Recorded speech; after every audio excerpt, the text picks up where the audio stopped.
महिला आरक्षण के मुद्दे पर आज आयोजित हो रहे विशेष विधानसभा सत्र से पहले उत्तराखंड की राजनीति में हलचल तेज हो गई है।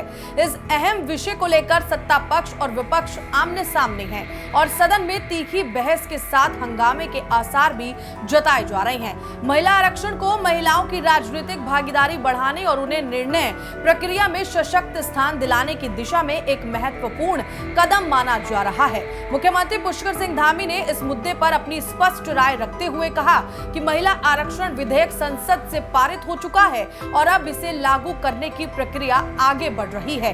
उन्होंने इसे देश की महिलाओं के लिए एक ऐतिहासिक अवसर बताते हुए कहा कि इससे उन्हें आगे बढ़ने और नेतृत्व की भूमिका निभाने का अवसर मिलेगा। मुख्यमंत्री ने यह भी कहा कि इस विषय पर व्यापक चर्चा आवश्यक है ताकि समाज में महिलाओं की भागीदारी और अधिक मजबूत हो सके। उन्होंने माताओं और बहनों को अधिक अधिकार देने की आवश्यकता पर जोर देते हुए इसे देश के समग्र विकास से जुड़ा अहम कदम बताया है। मुख्यमंत्री ने सदन में सभी दलों से अपील की कि वो राजनीति से ऊपर उठकर नारी शक्ति वंदन अधिनियम का समर्थन करें और इसे एकमत से आगे बढ़ाने में सहयोग दें। वहीं सत्ता पक्ष के विधायकों ने भी केंद्र सरकार के इस कदम का समर्थन करते हुए कहा कि लोकसभा और विधानसभाओं में महिलाओं को 33% आरक्षण देने का ये प्रयास ऐतिहासिक है। उन्होंने विपक्ष पर आरोप लगाया कि वो इस महत्वपूर्ण मुद्दे पर राजनीति कर रहा है और पहले भी महिला आरक्षण को लेकर उसका रुख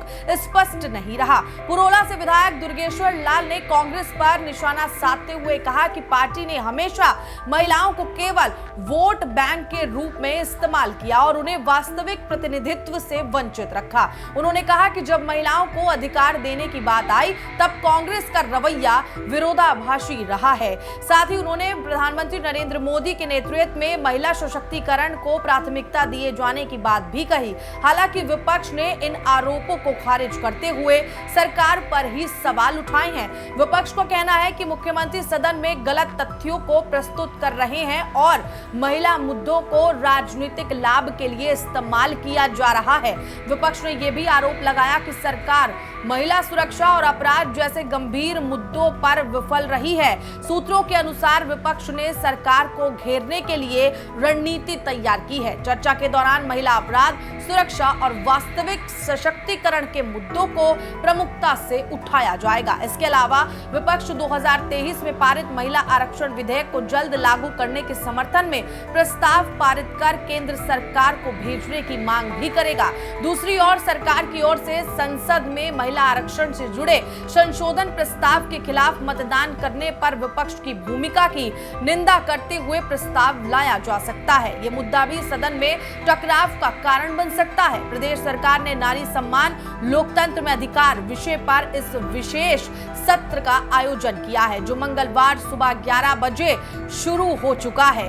इस दौरान दोनों पक्षों के सदस्य अपने अपने तर्कों के साथ चर्चा कर रहे हैं। कुल मिलाकर महिला आरक्षण जैसे संवेदनशील और महत्वपूर्ण मुद्दे पर आज का विशेष सत्र राजनीतिक दृष्टि से बेहद अहम माना जा रहा है। जहां एक और इसे महिलाओं के सशक्तिकरण की दिशा में ऐतिहासिक कदम बताया जा रहा है, वहीं दूसरी ओर इस पर सियासी टकराव भी चरम पर पहुंचता दिख रहा है। अब देखना होगा कि ये बहस किसी ठोस निष्कर्ष तक पहुंचती है या फिर राजनीतिक आरोप प्रत्यारोप तक ही सीमित रह जाती है। आदरणीय प्रधानमंत्री मोदी जी के नेतृत्व में 2023 में नारी शक्ति वंदन विधेयक पारित हुआ था और उसको देश के अंदर 2029 में लागू होना था। लेकिन देश की संसद में जो हुआ सभी देशवासियों ने देखा, मातृशक्ति का आगे बढ़ने का मार्ग उन्होंने रोका है और मुझे लगता है कि आज हम इस पर चर्चा करने के लिए यहाँ एकत्र हुए हैं। माननीय प्रधानमंत्री जी के नेतृत्व में ये बंधन भी, ये नारी शक्ति बंधन विधेयक जो पारित हुआ है वो लागू होगा और उत्तराखंड में हमारे प्रतिपक्ष के साथी भी मुझे लगता है कि उनको भी इसका समर्थन करना चाहिए और बहुत सौहार्दपूर्ण तरीके से जो है सत्र में अपनी बात रखनी चाहिए। और मैं समझता हूँ कि माताओं बहनों को उनका अधिकार देना हम सबका कर्तव्य है। देश के अंदर धारा 370 माननीय प्रधानमंत्री जी के नेतृत्व में समाप्त हुई और अयोध्या में भगवान राम का मंदिर बना। देखिए, ये कांग्रेस के द्वारा जो महिलाओं के साथ जिस तरीके से उन्होंने भेदभाव किया है, जो पहले से चली आ रही कांग्रेस की नीति रीति, जो शुरू से लेकर के आज तक हमेशा कांग्रेस ने महिलाओं को, शोषितों को, वंचितों को, दलितों को, वो इस वर्ग को सिर्फ अपना वोट बैंक बना के रखा है। और आज जब बात आई महिलाओं को प्रतिनिधित्व की बात, तो कांग्रेस ने जो 33% जो नारी शक्ति बंधन बिल जो पास होना था, जहाँ पे हमारी मातृशक्ति की भागीदारी होती, उसको कांग्रेस ने जो है और उसके सहयोगी दलों ने बड़ी हंसी खुशी से उसको जो है धराशायी कर दिया। तो आज पूरे देश में जो मातृशक्ति है वो सड़कों पे है, आक्रोशित है।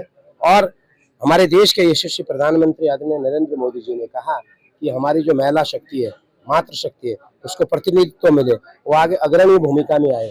क्योंकि घर के संस्कार, देखो घर के संस्कार जो है सिखाने वाली एक महिला है, एक मातृशक्ति है, तो उसको आप अग्रणी भूमिका में रखोगे तो कांग्रेस और उसके सहयोगी दलों को जो ढाके मार रहे थे उनका अब सुपड़ा साफ होने वाला है।